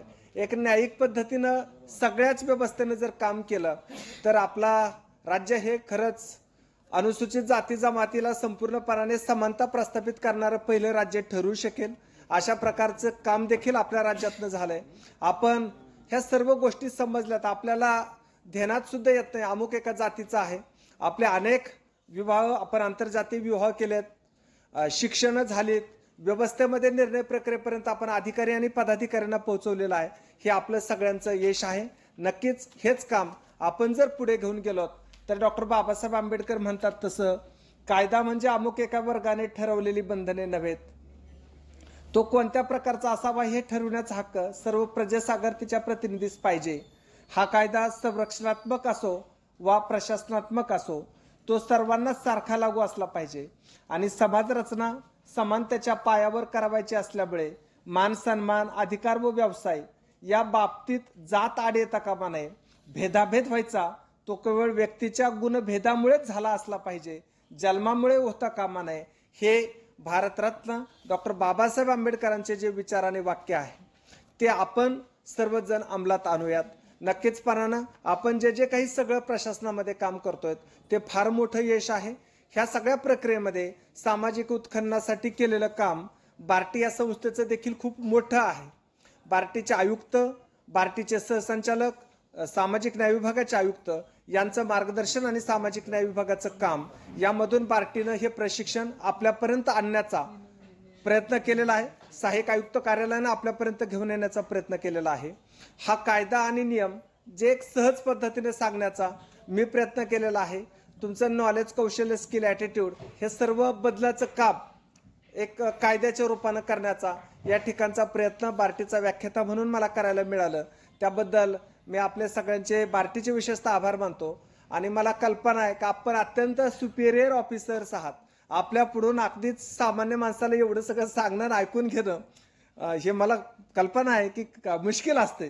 परंतु मला तुमच्या सगळ्यांच्या पुढे, कारण इतकी मोठी संख्या सर पोलीस दलाची पहिल्यांदाच इथे उपस्थित आहे, म्हणून तुम्हाला सगळ्यांना हा कायदा मला सांगता आला, समजवता आला. तुमचे विशेषतः आभार. सरांनी सांगितलेली जी काही समाजकार्य विभागातील मोठी प्रोफेसर मंडळी, इतकी मोठी तज्ज्ञ मंडळी या जिल्हा दक्षता समितीवर काम करतायत. सर आपली जी काही व्हिजन आहे, आपण जे सगळं जे काही काम करतायत, खरंच ही शाहू महाराजांची जी काही चळवळ, जो विचार आहे तो देखील आज आपण सर्व कोल्हापुरातनच तो देत आहोत. याचा देखील मला विशेष आनंद वाटतो.